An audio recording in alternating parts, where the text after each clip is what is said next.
우리 요한복음 1장은 요한이 자기 평생에 걸쳐서 만난 예수님에 대해서 정리하고 그리고 그 시대의 사람들에게 꼭 필요한 예수님에 대한 이해를 전달하려고 1장을 앞부분을 기록을 했어요. 마태, 마가, 누가는 그렇게 하지 않았는데 우리 요한은 서론을 썼습니다. 이 서론은 단순한 서론이 아니라 이 서론을 가지고 나머지 11장까지 이야기가 정교하게 그 원리와 주제가 이렇게 쭉 연결되도록 그렇게 이분이 이제 고안을 한 거죠.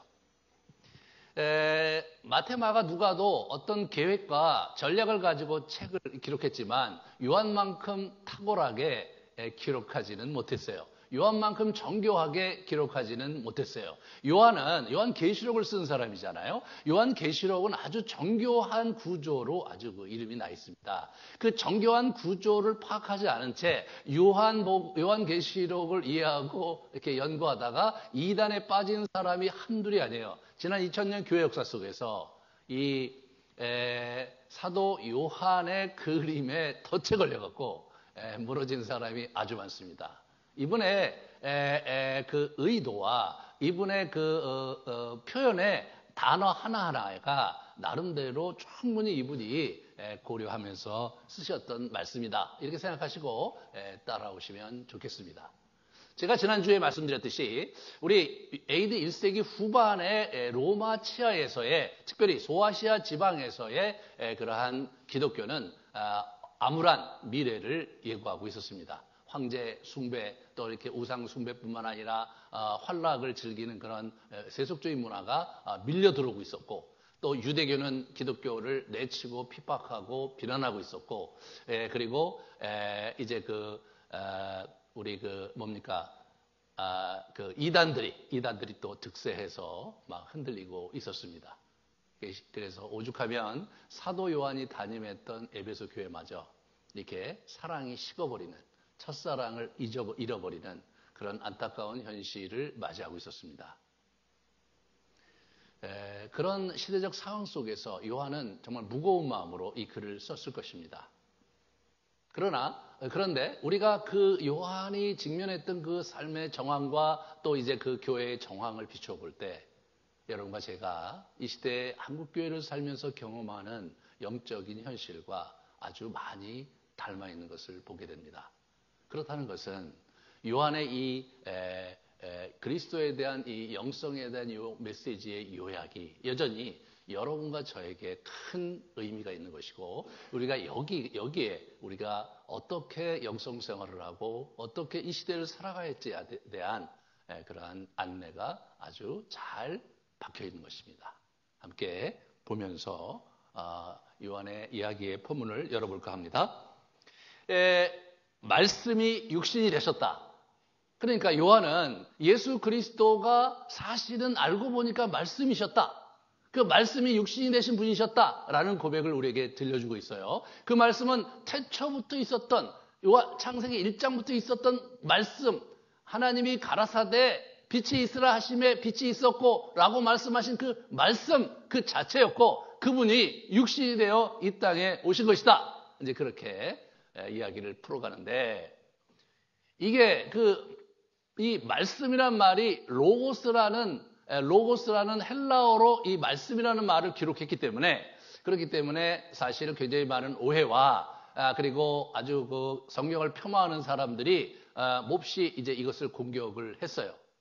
첫 번째로 이 스토아 학파가 로고스라는 말을 썼는데 실제로 일반적으로 로고스라는 말이 학자들에 의하면 당시 그리스에서 여러 가지 의미로 다층적으로 다원적으로 쓰여졌기 때문에 이 로고스라는 말은 이것이다 라고 규정하기가 어렵다고 하네요. 그런데 이 스토아 학파가 썼던 로고스라는 그 말은 좀 달랐습니다. 이 말은 합리적인 원칙으로서 우주를 이렇게 근간으로 우주를 지배하고 우주를 엮는 하나의 원리와 원칙으로서의 로고스를 이제 얘기하고 있었습니다. 그렇기 때문에 많은 신학자들이 그 로고스를 우리 요한이 차용해서 가져와서 쓴 것이다라고 이해를 한 학자들이 참 많은데 그러다 보면 이 요한복음 1장과 28절에 있는 이 진술이 하나의 신학적인 진술에 그쳐버리고 맙니다.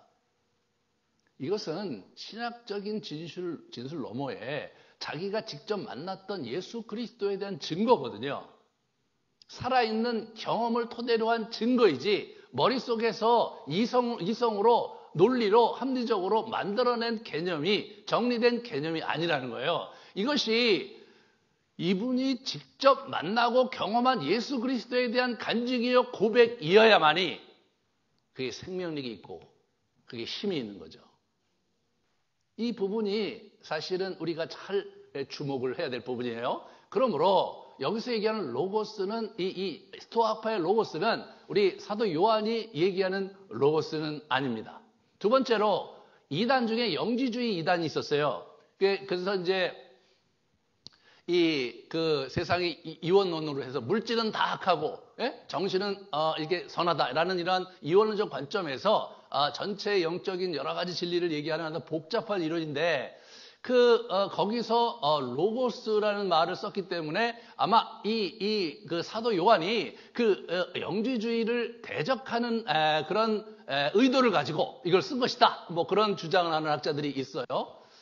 실제로 그 영지주의의 그 이론의 그 책들에 의하면 그 글들에 그게 많이 발견이 됐으니까요. 그런데 최근에 한 학자가 연구를 해보니까 영주의가 사실은 2세기에 가서야 이제 나름대로 철학적인 형태를 띄었고 그 이전에는 그렇게 잘 정리되어 있는 문서가 발견되지 않았는데 얼마 안 되는 그 문서를 찾아보니까 그 문서에 로고스라는 단어를 쓰지 않았다는 거예요. 예? 로고스라는 말을 나중에 썼지 그런 말을 쓰지 않은 거예요. 거꾸로 사실은 영지주의의 로고스는 그렇게 얘기한다면 사도 요한의 영향을 받은 로고스라고 얘기하면 맞을지 모르지만 이 영지주의의 그 영향을 받은 로고스다 이런 얘기는 성립이 안 된다는 거죠. 만약에 영지주의의 로고스를 의식하고 사도 요한이 이 글을 썼다면 이것은 한 이단 사설을 혁파하고자 하는 그런 논술에 지나지 않겠습니까, 여러분? 그런 것에 지나지 않는 거예요. 실제로 그렇다면 이 사도 요한이 썼던 로고스는 어디서 온 것일까? 그것은 구약에서 온 것이에요. 구약 성경은 히브리어로 기록되어 있지만 예수님 당시에 그것이 70인경이라고 표현되는 헬라어 성경이 있었거든요. 그래서 예배 시간에 그걸 사용했고 성도들이 많이 이용했을 뿐이 아니라 우리 신약 성경 저자들이 그 헬라어 성경을 많이 인용했는데 그 헬라어 성경이 여호와의 말씀을 로고스로 번역을 한 거였어요. 한번 같이 보시겠어요? 네, 여호와의 말씀으로 하늘이 지으심이 되었느니라는 말씀이 헬라어 성경의 로고스로 번역이 된 거예요. 여호와 말씀이 내게 임하니라. 굉장히 그 임했다는 표현 자체가 좀 더 이렇게 인격적이잖아요. 갈대아 땅 그발 강가에서 여호와의 말씀이 부시의 아들 제사장 나 에스겔에게 특별히 임하고라고 표현하고 있죠. 그러니까 여호와의 말씀이 에스겔에 특별히 임하고 이런 표현들이 있는데 이 표현들을 다 로고스로 번역을 한 거예요. 그렇다면 사도 요한의 가슴에는 그래서 나오는 구약에 나오는 저 여호와의 말씀으로서의 로고스를 이 사람이 가슴에 담고 그 로고스를 자기가 만났고 자기가 보았고 자기가 그 영광을 맛보았다고 얘기하는 것이 훨씬 더 맞는 거죠. 그래서 신약 성경 저자들은 하나님의 말씀을 그리스도적인 구원 메시지요 복음으로 이것을 이해하고 그렇게 설파하고 있었던 거예요. 그런데 특별히 이 사도 요한이 저렇게 말씀을 로고스로 이제 가져왔던 것이죠. 이 비유는 이러하니라 씨는 하나님의 말씀이요 길가에 있는 것은 말씀을 들은 자니라. 이게 무슨 얘기냐면 그 왜 씨 뿌리는 비유에 있어서 거기서 얘기하는 씨가 하나님의 말씀 로고스다 이거죠. 우리에게 들은 바 하나님의 말씀 로고스를 받은 때에 사람의 말로 받지 않냐고 하나님의 말씀으로 받음이니 라고 이렇게 얘기하면서 이미 그렇게 이미 60년대에 쓰고 있었다는 것을 우리가 확인할 수가 있습니다. 이러한 저의 접근은 여러분들에게는 별로 그렇게 와닿지 않는 그런 표현이죠. 왜냐하면 여러분이 그런 이슈 가운데 있지 않으니까. 그렇잖아요? 그렇지만 여기서 우리가 한 가지 포인트를 잡아야 될 건 뭐냐면 성경을 해석하고 성경을 이해하는 데 있어서 성경 외에 어떤 자료들을 가져다가 그것을 자꾸 이렇게 이해하려는 그러한 시도는 일단 내려놓고 성경 자체가 구약부터 신약까지의 성경 자체의 논법과 성경 자체의 논리가 있는데 그 논리의 구조 속에서 그것을 이해한 연후에 그래서 그 밖에 있는 성경 밖에 있는 책들과 자료들을 이걸 섭렵을 해야 되는데 이거를 바꿔버리면 성경 자체가 얘기하는 바의 포인트를 놓칠 수 있는 거예요. 그것이 수많은 이단들의 기초가 되고 그 자유주의 신학이라고 하는 정통 삼위일체 교리를 신봉하는 신학적 노선을 벗어난 자들이 갔던 길인 겁니다. 예, 그런 면에서 우리가 이 로고스에 대해서 다시 한번 생각을 해 보았으면 좋겠고요. 두 번째로, 이분이 아까도 말씀드렸지만 이 로고스를 얘기하는 데 있어서 우주적인 존엄성을 가진 존재로서 묘사를 한다는 사실을 주목해야 합니다. 태초에 하나님과 함께 계셨고 만물이 그로 말미암아 존재하게 되었다라고 말씀을 하고 계신 거예요. 그 말씀은 태초부터 계셨다는 거예요. 태초부터 하나님과 함께 계셨는데 그 말씀으로 말미암아 만물이 이 땅에 이렇게 존재하게 되었다라고 이분이 그 앞에다가 그냥 대문짝만 이렇게 선포를 하는 거예요. 네. 실제로 요한 1서 1장 1절부터 2절에 사도 요한의 또 다른 서신을 보면 이렇게 기록이 되어 있어요. 한번 같이 보겠습니다. 네. 태초부터 있는 성경의 말씀에 관하여는 우리가 들은 바요, 눈으로 본 바요, 이렇게 얘기하죠. 예. 제가 늘 얘기하지만 이 사람은 지금 예수 그리스도께서 부활승천한 지 60여 년이 지난 그 당시에도 여전히 예수님의 이렇게 말씀을 듣고 있었고, 보고 있었고, 만지고 있었다. 저게 현재 완료 시대로 되어 있거든요. 계속 그러고 있었던 거예요, 이 사람이. 예수님은 보좌 우편에 지금 앉아서 온 땅을 내려다보시면 통치하시는 그런 분이시기도 하지만, 때때로 요한이 그분을 필요했을 때 그에게 와서 이야기해 주시고, 나타내 주시고, 그분을 만질 수 있도록 하면서 교제를 살갑게 나누고 있었던 분으로서 요한은 예수 그리스도를 생각하고 있는 거예요.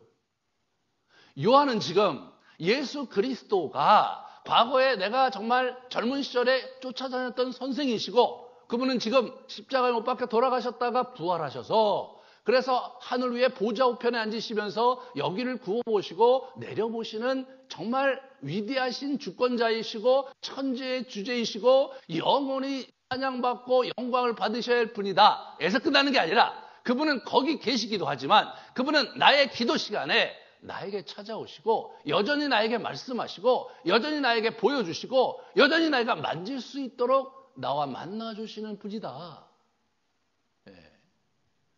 감이 완전히 다른 거예요. 그죠? 이것은 신학적 진술을 넘어서는 거예요. 그분의 삶과 그분의 신앙의 경험을 그대로 고백하면서 그러면서 사람들을 이 이야기로 초대하고 있는 거예요.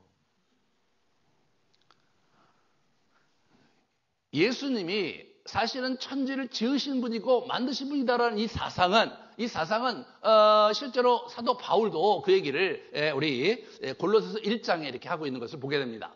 그 아들 안에서 우리에게 속량코 죄사함을 얻었다. 이렇게 이제 죄사함을 얻은 걸 얘기하는 거예요. 이분이 죄사함을 얻었는데 이분이 어떤 분이냐? 그분은 만물이 그에게서 창조되었다. 만물의 창조의 주권자이다. 두 번째, 만물이 그로 말미암아 창조되었다. 다시 말해서 이분의 계획과 손길과 명령에 의해서 이분의 손길에 의해서 삼라 만상이 모양을 갖추고 기능을 갖추고 현재 우리가 보는 그 모습대로 되었다라고 주장을 하는 거예요.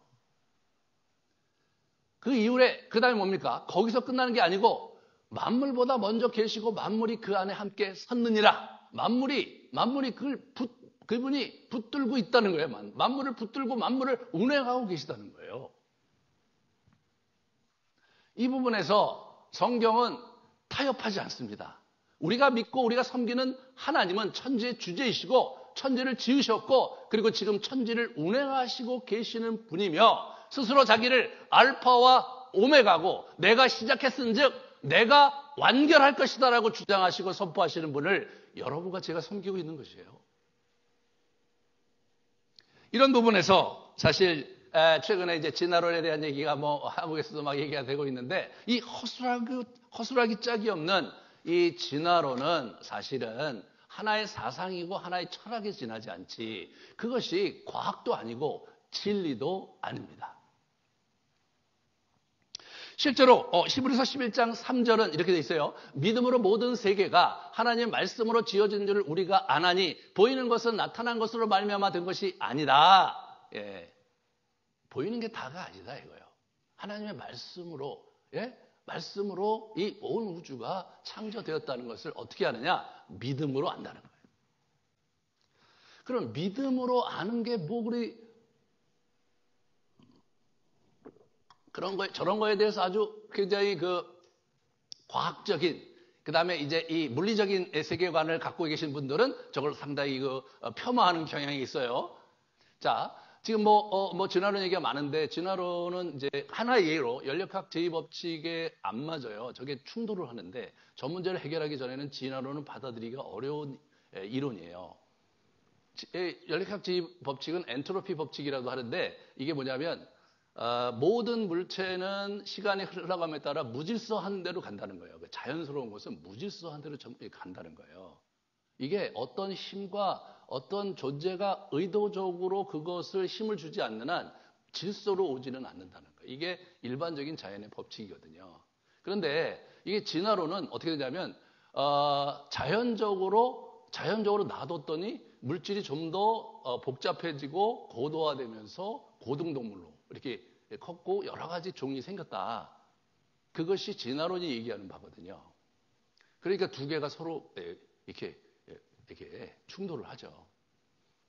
자, 기독교의 이 성경은 진화론과 또 이렇게 같이 가는 부분도 있어요. 뭐냐면 이 사회적으로 환경적으로 생물이 이렇게 적응하면서 약간의 변형이 일어나고 약간의 그 변화가 일어나는 그런 경우를 우리는 알고 있고, 그거는 성경과 하나도 배치되지 않아요. 네, 그냥 말로 태어났으면 말로 가는 거는 괜찮아요. 예? 이게 말로 태어나서 갑자기 오랑우탄으로 변했다가 인간으로 오는 게 우리가 못 믿는 거예요. 예? 그걸 못 믿는 거예요. 그러니까 무슨 얘기냐면 애시당초 성경은 그런 종으로 창조주가 지었다라고 얘기하고 있는 거죠. 예? 근데 창조주가 지었는데 가다 보니까 이게 싫어서 자꾸 오랑우탄이 되고, 오랑우탄 가다 보니까 너무 힘들어서 사람이 되고, 예, 그러면 우리 사람은 또 뭘로 또 진화를 해야 되잖아요. 그러면 최근에 AI로 진화한다고 봐야 되나? 어떻게 될지 모르겠어요. 예. 그게 시간이 많이 필요하니까 이제 거기다가 막 몇 억 년이라는 시간을 쫙 깔으니까 그럴듯해 보이죠. 그렇다면 인간이 몇 억 년으로 이렇게 하지 않았다면, 그러면 최근에 저런 미생물 이런 데서 변이가 일어나면서 이렇게 발전된 형태의 생물이 계속해서 출현해야 될 것 같은데, 그런 건 또 아니란 말이에요. 예, 그래서 진화론 부분에서 특별히 기독교와 충돌이 일어나는 것은 종의 변화가 일어난다는 주장이에요. 그러니까 미생물이 가면서 좀 더 고등생물로 변한다는 거죠. 그죠? 좀 더 가다가 좀 더, 고등적으로 이제 척추동물로 변하고, 척추동물로 쭉 가다가, 이 친구가 다시 이렇게, 영장류로 변하고, 영장류로 가다가 인간이 되었다. 이렇게 생각하는 건데, 그 가치와 그 논리를 받아들일 수 없다는 거예요. 진화론 전체를 거부하는 건 아니에요. 예, 사회현상으로 이렇게 자연현상에 있는 부분에 대해서는 우리가 인정을 하지만, 하나님이 지으신 그 사실을 이렇게 거꾸로 말하는 것을 받아들이지를 못하는 거고, 또 그것 자체가 과학적으로도 그렇게 타당한 이론을 탄탄히 구축하고 있지 않은 거죠. 그래서 이제 제가 얘기하고 싶은 건 뭐냐? 진화론 얘기는 차치하고 성경이 주장하는 바 중에 굉장히 중요한 핵심 진리는, 이 온 세상은 성경에서 얘기한 여호와 하나님, 그리고 예수 그리스도에 의해서 성령 하나님에 의해서 창조되었고 지으신 바 된 실체다 이거예요. 그리고 그것은 그분의 뜻과 그분들의 뜻과 그분의 의도대로 흘러가고 있고, 마지막 순간에 결국은 그분의 뜻대로 완성될 것이다. 그게 성경에서 주장하는 바거든요.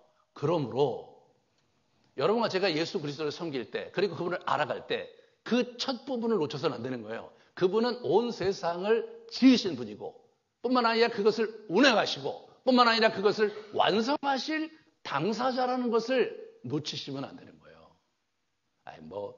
내가 과거에 천지 창조할 때 있지도 않았고, 미래에 내가 세상 끝날 때 어떻게 될지 알게 뭐냐. 나는 그냥 그의 사랑이 너무나 귀하고 그리고 그분과 함께 동행하면서 이 땅에서 복을 누리면 그만이다 라고 생각하시면 안 되는 거예요. 뭐 그렇다고 해서 큰 죄는 아니에요, 여러분들이. 뭐 지옥 갈 수 있는 죄도 아니고 그렇게 한다고 하나님께서 꽝꽝하면서 여러분의 다리 몽둥이를 불어뜨시고 그런 일은 아니에요.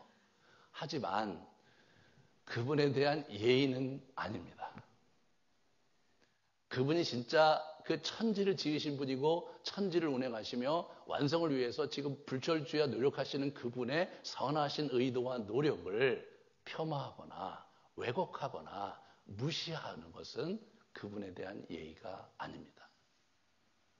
사도 요한은 지금 그 얘기를 하는 거예요.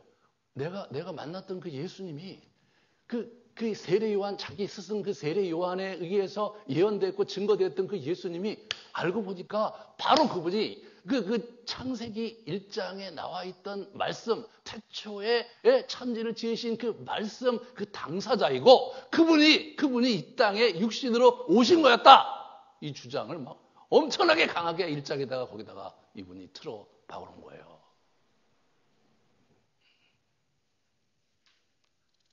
이 예수 그리스도에 대한 그 설명을 우리 베드로와 바울이 한 것을 잠깐 살펴볼게요. 이 베드로는 예수를 구속주의 관점에서 이렇게 설명을 많이 했어요. 한번 보시면 두 군데를 제가 볼 텐데 여기 보시면 그의 많으신 구길대로 예수 그리스도를 죽은 자 가운데서 부활하게 하심으로 말미암아 우리를 거듭나게 하사 산소망 있게 하셨다. 이게 이제 우리를 이제 거듭나서 소망 가운데 살게 하셨고 우리에게 유업을 주신 분이다 라고 예수님을 소개합니다. 그 다음에 베드로 후서에 보면 그의 신기한 능력으로 생명과 경건에 속한 모든 것을 우리에게 주셨다. 이렇게 신성한 성품에 참여하는 자가 되게 하려 하였다. 이분이 우리를 신성한 성품에 참여하게 이렇게 하셨다는 거예요. 이분이요. 신기한 능력으로 그렇게 하셨다는 거예요. 그러니까 우리가 단순히 우리가 단순히 예수를 믿어서 예수를 영접해서 그래서 그의 이제 그 영원한 나라에 들어가서 그렇게 됐다. 이렇게 우리가 영생을 얻게 됐다라는 차원에 머물러서는 안 된다는 얘기를 하는 거예요, 이분이. 그분이 우리의 성품을 변화시켜서 그의 성품에 참여하게 하면서 그분과 함께 영원한 연합과 교제의 신비 가운데 초대하신 분이 바로 이분이시다. 이렇게 얘기하시는 거예요. 사도 바울은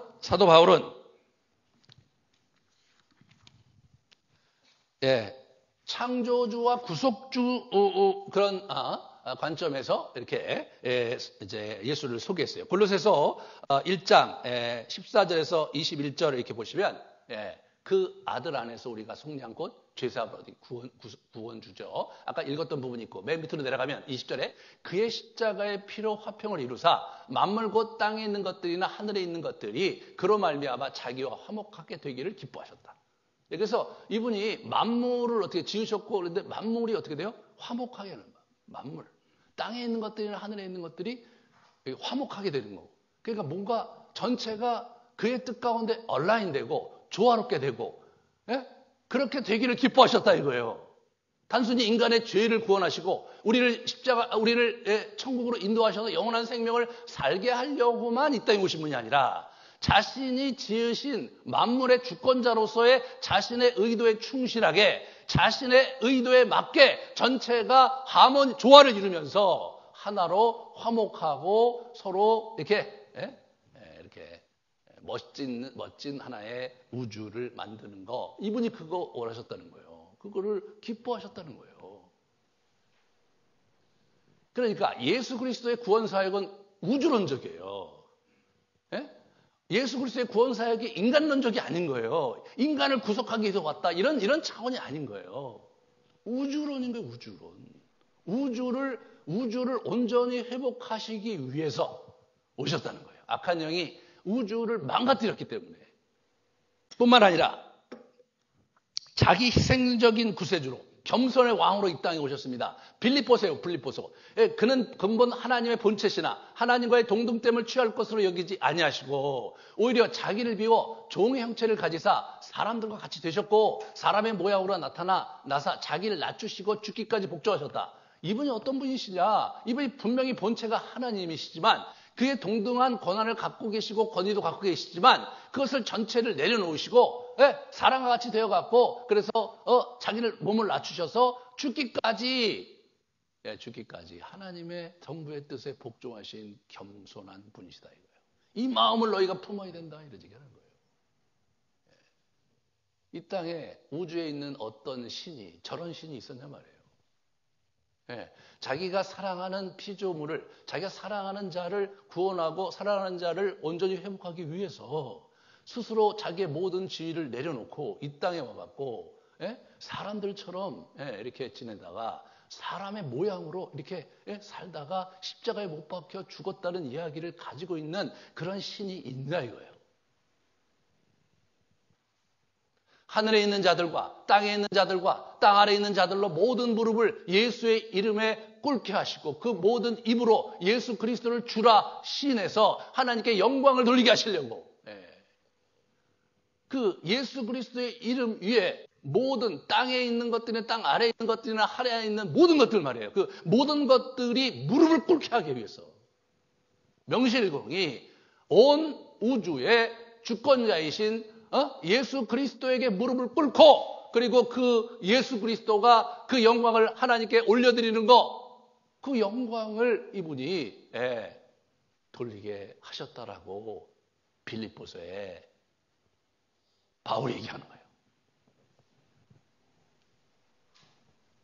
여러분, 이 사도들의 사색에 대해서 우리가 주목을 해봐야 돼요. 이분들이 예수 그리스도를 이렇게 묵상하고 경험하면서 저거를 자기들이 깨닫게 된 거예요. 자기들이 경험한 예수에 대해서 저렇게 얘기하는 거예요. 저런 얘기가 복음서에 없잖아요.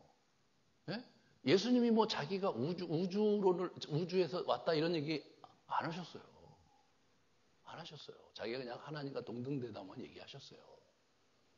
그런데 이분들이 묵상하다 보니까 이분이 정말 모든 그 지위를 내려놓으시고 이 땅에 인간을 회복하고 온 우주를 회복하기 위해서 겸손하게 오신 분이셨구나를 감격적으로 받아들이면서 그러면서 빌립보 교인들에게 그걸 이렇게 설명을 하는 거예요.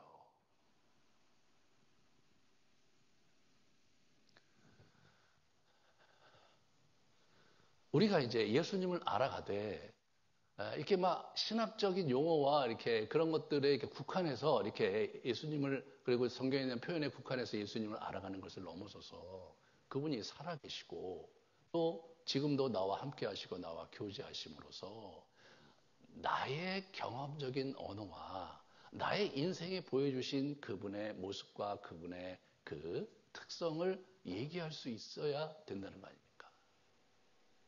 앵무새처럼 반복하는 것이 아니라 여러분이 저를 만나고 저를 경험하시잖아요.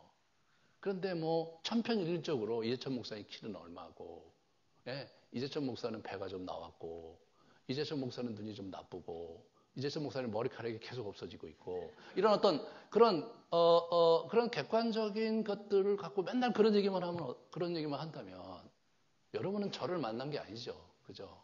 여러분은 저에게 관심 있는 분이 아닌 거예요. 그러한 객관적인 팩트들뿐만 아니라 저의 성격과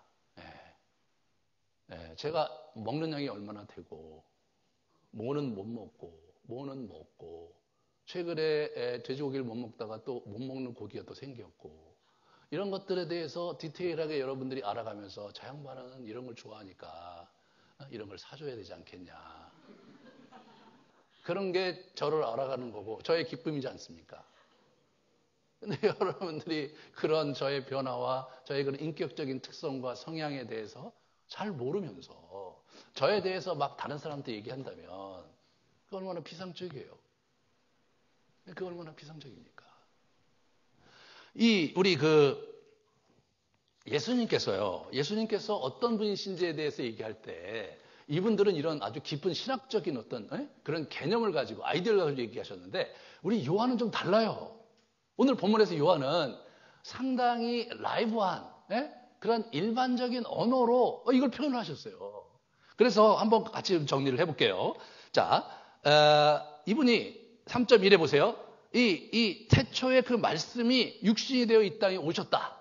아까 제가 말씀드렸죠. 그 말씀은 육신이 되었어요. 그게 실제로 자기로서는 6절, 8절, 15절에 보시면 자기의 스승 세례 요한이 증거한 분이었다는 거예요. 이분은 그거 굉장히 중요하죠. 자기 스승이 증거했던 바로 그분이 그 하나님의 아들 예수 그리스도인데 그분이 이제 그 태초의 말씀이 육신이 돼서 오신 분이었더라. 그런 얘기를 하는 거예요, 이분이요. 자기가 만나보니까 그런 분이라는 거예요. 뿐만 아니라 그리스도는 오늘 본문에서 굉장히 중요한 두 개념, 생명이자 빛이다 이거예요. 생명과 빛의 개념으로, 비유로, 빛은 비유죠. 비유로 이렇게 말씀을 하고 있는 거죠. 4절에 보시면 그 안에 생명이 있었으니 이 생명은 사람들의 빛이다. 생명인데 사람들의 빛이라는 거예요.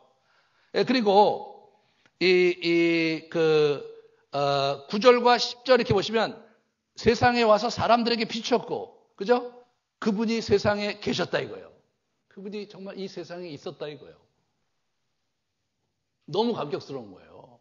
그분이 내 앞에 있었고, 나는 그분과 함께 식사했고, 나는 그분과 함께 거닐었고, 그분의 이야기와 그분의 이사와 기적을 보았다 이거예요. 그 얼마나 대단한 일이냐 이거죠. 그렇잖아요. 대단한 일이죠. 요한은 나는 예수님 봤다. 그분이 이 땅에 계셨었다. 그런 얘기를 이분이 얘기하는 거더라고요, 이게. 이분은 너무 흥분이 되는 거예요. 여러분은, 그리고 저는, 그 양반이 그렇게 얘기했으니까, 뭐 성경이니까 뭐 그런 거겠지. 뭐 예수님 뭐라 천지부터 계신 거니까 그렇겠지. 태초부터. 예. 그렇게 그거를 땀박땀박 보니까 성경이 제비가 하나도 없고, 그리고 무슨 말인지 모르겠고, 목사님 막 길게 설교하니까 막 힘들고, 그런 얘기를 하는 거죠. 왜 우리 교회는 오래 설교하느냐.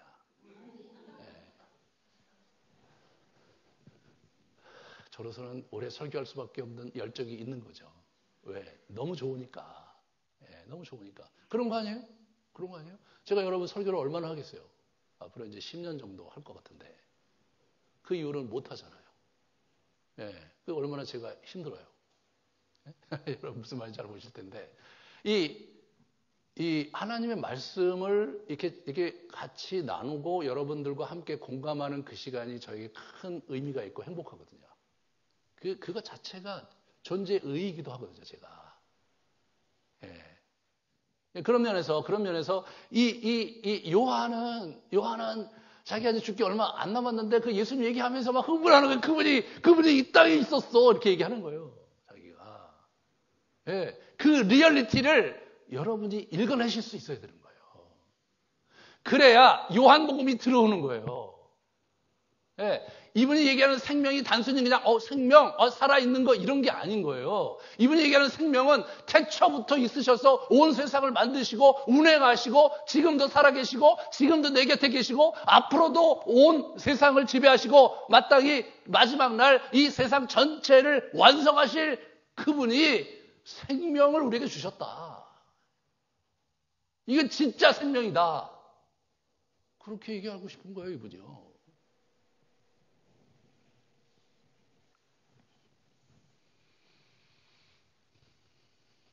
그 빛은 어둠 속에 비치는 빛이었는데 어둠이 그 빛을 알아보지 못했다 이거죠. 사람들이 많이 이 유대 땅에서 갈릴리 땅에서 예수를 배척하고 예수를 멀리하고 그랬던 과거의 아픈 기억을 떠올리는 거죠. 이 사람은 지금 이 요한복음을 왜 기록하느냐? 요한복음 20장 31절에 이렇게 보시면 이분을 그리스도이심을 믿게 하는 거고 하나님의 아들 그리스도이심을 믿게 하려고 하는 거고 너희로 믿고 그 이름을 믿어 생명을 얻게 하려는 것이다. 생명을 얻게 하려는 것이다 이거예요. 아니 뭐 버젓이 살아있는데 무슨 생명을 얻느냐. 그런 게 아니라 영적인 생명, 영원한 생명을 너희들이 얻게 하는 거, 너희들에게 얻게 하는 거. 이게 이 사람이 갖고 있는 열정인 거예요. 자기도 이제 얼마 있으면 죽어요.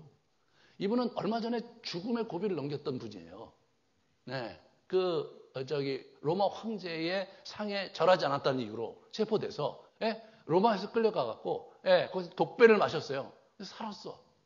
안 되니까 끓는 기름에 놓았어요. 2번이나. 3번 이렇게 놓았어요. 살았어요. 자기 친구들은 대부분 지금 순교당해서 죽었어요. 죽음이 뭔지를 자기는 이해하고 느끼고 경험하고 있어요.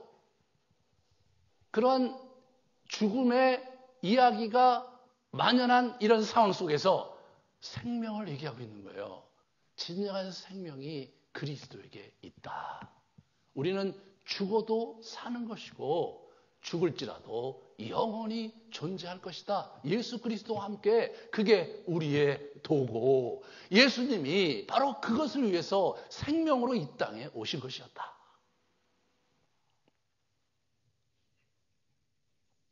그래서 요한복음 전체가 빛과 생명이라는 주제에 맞춰서 그 7개, 기적 중에서, 그 이적 중에서 7개만 딱 이분이 뽑으셨어요, 사건을. 그리고 그걸 이렇게 주제로 쫙 배열한 거예요. 그러니까 마태, 마가, 누가는 뭐 엄청나게 많은 이사와 기적 사건들이 아주 그냥 난립하듯이 있단 말이에요. 근데 이분은 그렇게 안 했어요. 이 빛과 이 생명에 관련된 걸 일목요연하게 볼 수 있도록 가지런히 배열을 한 거예요. 한번 보시면 저렇게 배열한 거예요. 저렇게 이렇게.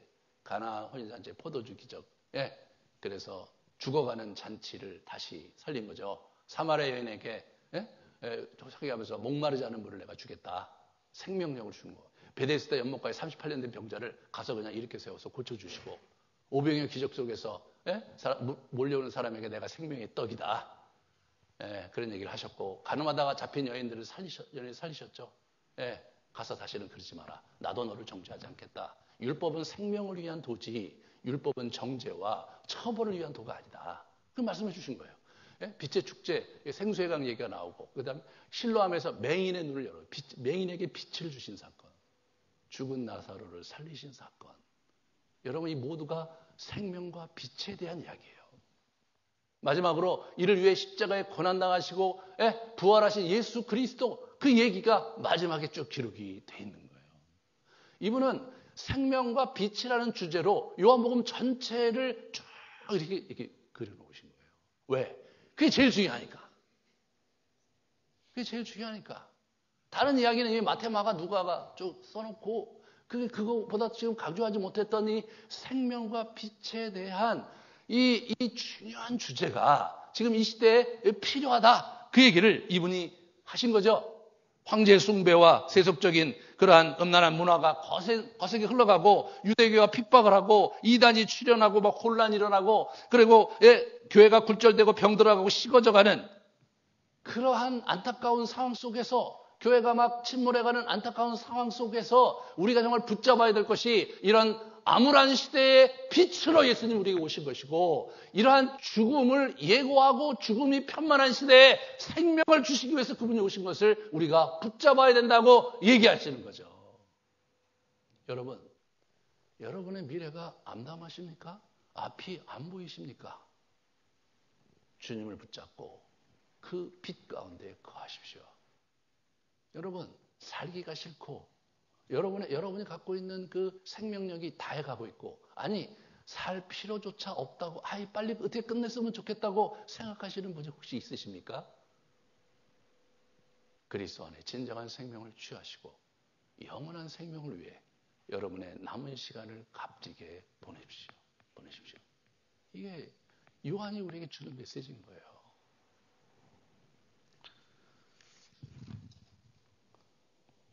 요한은 잊지 않고 영접하는 자에 대한 축복을 얘기했어요.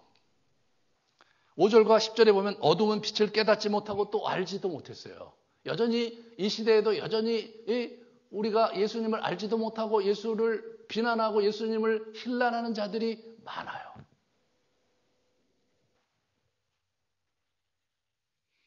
자기 땅에 자기 백성에 오셨으나 백성이 영접치 않았어요. 그 참 안타까운 상황이었죠. 그리고 여호와를 섬긴다고 하고 앞장섰던 사두개인들, 바리새인들, 서기관들이 아주 대표적으로 예수를 폄하하고 예수를 짓이기고 죽이고자 했고 사실 그들이 원하는 대로 됐어요. 얼마나 안타까운 일입니까? 그러나 그 중에도 예수를 영접하는 사람이 있었던 거예요. 거기에 예수님께서 한없는 어떻게 돼요? 축복을 부어주신 거죠. 세 가지 축복을 부어주셨어요. 첫 번째는 권세, 두 번째는 독생자를 보며 교제를 누리게 하심, 세 번째는 은혜와 진리죠. 권세와 독생자를 보내 교제를 누리게 은혜와 진리. 이게 이 보상이에요. 사람들이 알아보지 못하고 사람들이 믿지 않는 그 예수 그리스도를 영접하는 자들에게 첫 번째 권세를 주셨는데 하나님의 자녀가 되는 권세를 주신 거예요. 뭐 이제 여러분은 이제 뭐 이렇게 복음을 듣고 또 신앙생활을 해서 내가 하나님의 자녀고 하나님의 아들이다 이런 얘기를 많이 들으셨기 때문에 뭐 그렇지 이렇게 생각하게 반응하실 수 있을지 모르지만 저 하나님이 어떤 하나님이냐? 천지를 지으신 분이세요. 인간을 만드신 분이세요. 그런데 그게 이제 인간의 죄 때문에 좌초되자 자기 아들을 이 땅에 보내셔서 먼지 풀풀 내면서 샌들 신고 유대 땅을 거니게 하셨을 뿐만 아니라 거기서 엄하게 모함받아서 죽게 하시고 십자가에 달려 고통받을 때까지 그것을 지켜보셨던 하나님. 그 하나님이 우리의 아버지라는 거예요.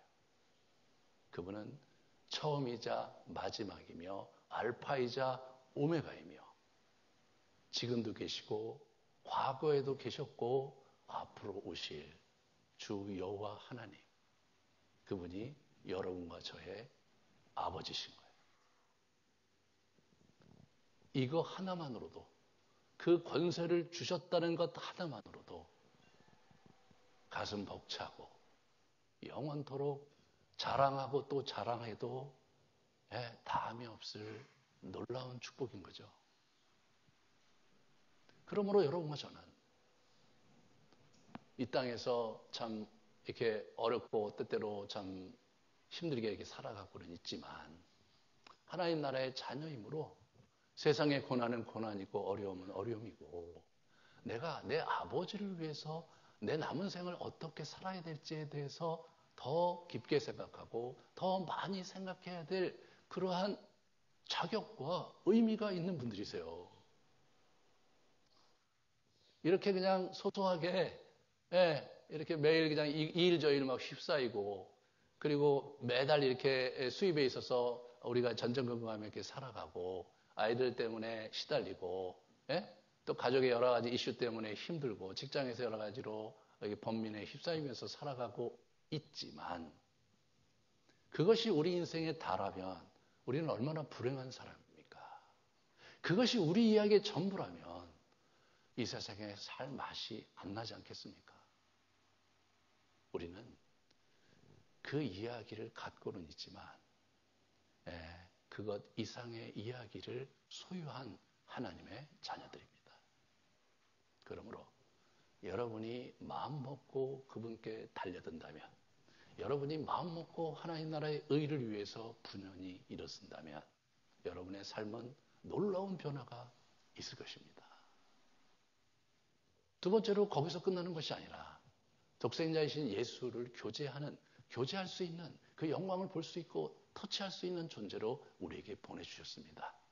우리의 기도 생활 속에서 그분을 뵙고 그분과 교제하고 그분에게 은혜를 덧입을 수 있는 거죠. 이 부분이 사실 그 어려운 건 아닌데 우리가 그 부분을 어떻게 하는지 잘 몰라갖고 많이 헤맸던 것 뿐이에요. 그렇지만 일단 이제 초대교회를 제가 공부하고 기도를 해보니까 그렇게 어려운 일이 아닌데 자꾸 우리가 선입관이 있고 그리고 이 한국 사회 속에서 갖는 어떤 종교에 대한 패러다임에 갇혀 있어서 그분과 이렇게 대화하고 그분과 교제하는 일이 많이 어렵게 느껴지는 거죠. 그분 앞에 침묵을 하더라도 막 잡념에 휩싸이고 집중이 잘 안 되고 막 고통스러워 하는데 그게 우리거든요.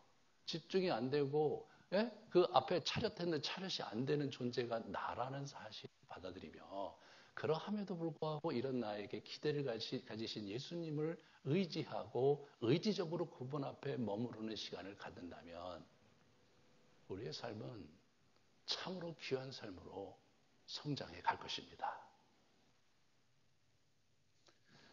그리고 동시에 이분은 은혜와 진리를 우리에게 주신 거예요.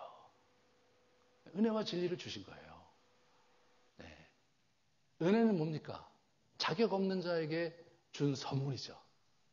우리가 차를 몰고 가다가 이제 신호등 어겨갖고 경찰 교통사고에 걸렸어요. 그럼 교통경찰이 와갖고 운전면허증 주시오. 주고 나서 선생님은 교통법규 몇 항을 어겼으므로 제가 벌금을 부과합니다. 그래서 이제 벌금을 부과하고 그걸 주면서 다음부터는 주의하십시오. 라고 하고 가면 그건 뭡니까? 그거는 공의예요.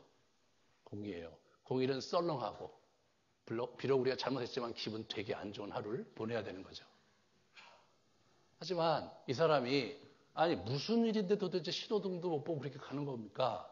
아유 지금 막 우리 집안이 말도 아니고요. 지금 우리 애들은 막 여러 가지로 어려운 데다 부모님은 아프셔서 막 전전긍긍하면서 아유 진짜 살기 힘든데 빨리 그냥 티켓이나 끊어주세요. 빨리 가야 돼요. 이렇게 할 때 이 사람이 딱하게 얘기해서 아이고 힘들게 사시네요.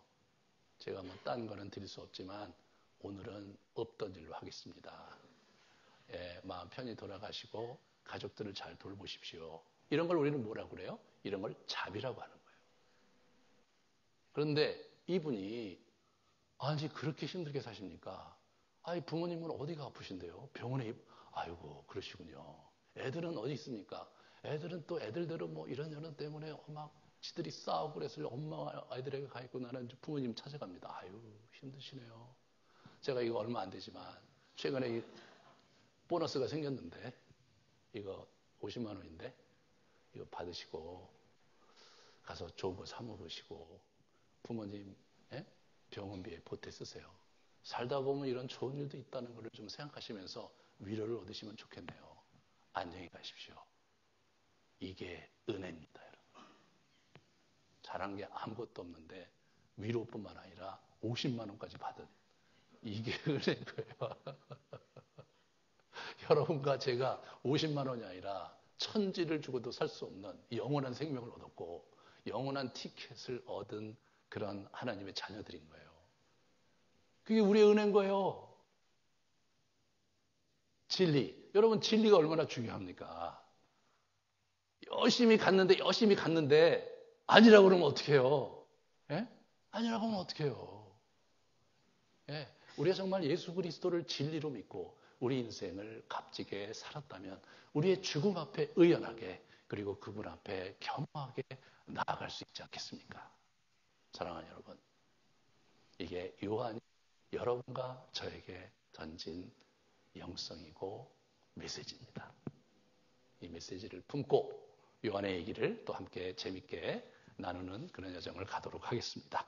우리 같이 기도하고 성찬식 하도록 하겠습니다.